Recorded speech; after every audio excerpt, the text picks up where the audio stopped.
అప్పుడు మేము ఏం చేసినామంటే అన్ని సమీక్షల తర్వాత టాప్ టు బాటం చాలా అద్భుతమైన అనుభవం ఉన్నటువంటి టెక్నోక్రాట్స్ని పెట్టి నడిపినాం ఆ సంస్థను. అందువల్లనే మంచి ఫలితాలు వచ్చినాయి. అందువల్లనే అద్భుతంగా కరెంటు సరఫరా జరిగింది. హైదరాబాద్లో చిన్న వర్షం పడితే మొన్న మీరందరూ కూడా చూసినారు. ఎన్ని గంటల పాటు అండి? 6 గంటలు, 8 గంటలు, 10 గంటలు పోయినటువంటి ఏరియాలని చివరికి చందానగర్లో 24 అవర్స్ పోతే వాళ్ళు సబ్స్టేషన్ మీద పోయి దాడి చేసే పరిస్థితి వచ్చింది హైదరాబాద్ సిటీలో. దురదృష్టం ఏంటంటే చాలామందికి మీకు అప్పుడు కూడా నేను చెప్పిన, నేను ముఖ్యమంత్రి ఉండే టైంలో కూడా చెప్పిన, హైదరాబాద్ యొక్క ప్రగతి, హైదరాబాద్ బ్రాండ్ ఇమేజు, హైదరాబాద్ పెరుగుతున్న తీరుతెన్నులు, హైదరాబాద్కు పెట్టుబడులు తరలి వస్తున్న తీరుతెన్నులు, హైదరాబాద్కు ఐటీ కంపెనీలు వరుసలో క్యూగట్టి వస్తున్నటువంటి చాలా పెద్ద పెద్ద కంపెనీలు వస్తున్నటువంటి తీరుతెన్నులను గమనించి నేనేం చేసిన అంటే హైదరాబాద్ను పవర్ ఐలాండ్ చేసిన. అప్పుడు యాక్చువల్లీ తెలంగాణ నేషనల్ గ్రిడ్లో లేకుండే, సదరన్ గ్రిడ్లో ఉండే. దాన్ని చాలా కష్టపడి వార్దా డిచ్పల్లి కానీ, వరంగల్ వరోరా లైన్ స్పీడప్ చేయడం కానీ, అంగుల్ పలాస లైన్ కలపడం కానీ వాటి కల్పించే ప్రయత్నాలు ముమ్మరం చేస్తూ వార్దా డిచ్పల్లి ముందే కల్పిస్తూ అన్ని జనరేటింగ్ స్టేషన్స్కు హైదరాబాద్ను లింక్ చేసినాం. ఏదన్నా ఒక సైడు పవర్ ఫెయిల్ అయినా, పవర్ గ్రిడ్ ఫెయిల్ అయినా ఇంకో సైడ్ నుంచి మళ్ళీ హైదరాబాద్ పవర్ సప్లై ఉండాలి. హైదరాబాద్లో మాత్రం ఒక రెప్పపాటు కూడా పవర్ పోవద్దని చెప్పి ఒక పవర్ ఐలాండ్ చేయించినాం కొన్ని పెట్టుబడులు పెట్టి. అంటే న్యూయార్క్లో పవర్ పోతుంది, లండన్లో పవర్ పోతుంది, కానీ హైదరాబాద్లో పవర్ పోదు అనే పేరు హైదరాబాద్కు తెచ్చిన నేను ముఖ్యమంత్రి ఉన్నప్పుడు. అది మీరందరూ కూడా చూసినారు. మర్చిపోయినారు అసలు ప్రజలు. కరెంటు పోతే వార్త అనేటువంటి పరిస్థితికి హైదరాబాద్ని తెచ్చినాం. కానీ దురదృష్టం ఏంటంటే హైదరాబాద్లో కూడా ఈరోజు మళ్ళీ జనరేటర్లు కొనుక్కోవడం, మళ్ళీ ఇన్వర్టర్లు కొనుక్కునే ఆలోచనలు ప్రజలు చేయడం, మళ్ళీ కన్వర్టర్ల కోసం చూడడం, లోడ్ షెడ్డింగ్ రావడం, ఇది చాలా బాధాకరమైన విషయం. ఇట్లాంటి దుస్థితి వస్తుందని నేను అనుకోలేదు. నిజంగా నేను కూడా చాలా బాధపడ్డా. Hyderabad city image definitely Hyderabad backbone for the economy of Telangana.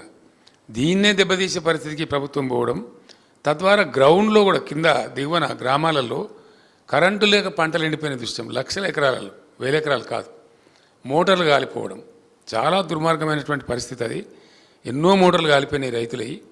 మూలకబడి మూతబడి ఉన్నటువంటి మోటార్ వైండింగ్ మిషన్స్ అన్నీ మళ్ళా పునరుత్తేజం పొందినాయి. అన్ని జిల్లాలలో, ఏ ఒక్క జిల్లా అని కాదు, అన్ని జిల్లాలలో ఎక్కడైతే బోర్ల మీద ఎక్కువ ఆధారం ఉందో అక్కడైతే చాలా పెద్ద దెబ్బ తగిలింది. రైతులు చనిపోయినారు, పంటలు ఎండిపోయినాయి, మోటార్లు కాలిపోయినాయి, చాలా పెద్ద అవస్థ వచ్చింది. ఈ విధంగా వీళ్ళ యొక్క అసమర్థత వల్ల, అతి ప్రవర్తన వల్ల ఉన్న ఆఫీసర్లందరినీ తీసేసి ఏకపక్షంగా మొత్తం ఐఏఎస్లను నిలయం చేసేసి దాన్ని చాలా భయంకరంగా చేసినారు. అది కూడా చాలా పెద్ద బాధాకర పరిణామం. ఆల్రెడీ స్టార్ట్ అయిందండి. పరిశ్రమలు తరలి వస్తున్నాయి తెలంగాణకు అనే లైన్ ఇండియాలో ఎవరిని అడిగినా, ఏ ఇన్వెస్టర్ని అడిగినా, yes Telangana is the right destination, will go there అని చెప్పిన పరిస్థితి నుంచి పరిశ్రమలు తరలిపోతున్నాయి తెలంగాణ నుంచి అనేటువంటి వార్తలు వచ్చినాయి.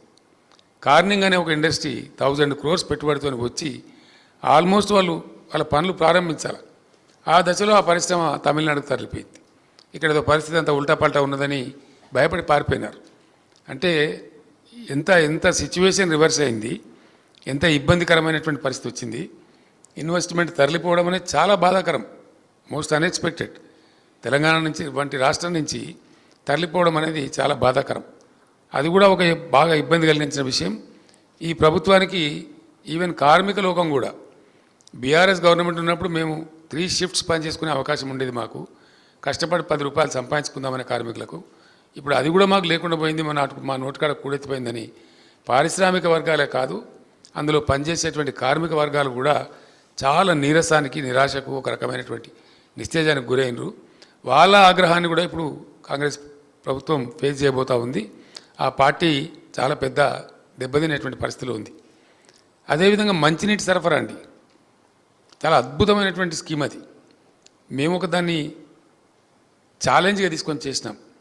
దానికి ఒక స్ట్రాంగ్ రీజన్ ఏంటంటే తెలంగాణలో చాలా చోట్ల ఉంది, కొన్ని చోట్ల స్వల్పంగా బ్రాకిష్ వాటరు, కొన్ని చోట్ల ఫ్లోరైడ్ వాటరు. నల్గొండ లాంటి జిల్లాలో అత్యధికమైనటువంటి ఫ్లోరైడ్ సమస్య ఉంది. దాని మీద చాలా ఉద్యమాలు జరిగినాయి, దశాబ్దాల తరబడి జరిగినాయి. దుశ్చర్ల సత్యనారాయణ గారు ఆ జిల్లా బిడ్డ, ఆయన ఒక బ్యాంకు ఉద్యోగి. ఆయన ఉద్యోగాన్ని రాజీనామా చేసి జలసాధన ఉద్యమాన్ని నడిపి ఆ అంశాల స్వామి అని ఒక అబ్బాయిని తీసుకెళ్ళి అప్పుడు వాజ్పేయి గారు ప్రైమ్ మినిస్టర్గా ఉంటే ఆయన టేబుల్ మీద పండబెట్టి అయ్యా మా బతికిట్లు అయిపోయింది, మా నడుములు వంగిపోతున్నాయని మొత్తుకుంటే కూడా సాల్వ్ కాలే. ఆ సమస్య తీరలే తెలంగాణకు. తెలంగాణ రాష్ట్రం ఏర్పాటయ్యేదాకా కూడా ఆ సమస్య పరిష్కారం కాలే. అట్లనే తెలంగాణ జియోగ్రఫికల్ కండిషన్, భౌగోళిక పరిస్థితులను అనుసరించి ప్రతి సమ్మర్లో ఈ సమస్య వస్తుంది. వందల వేల కోట్ల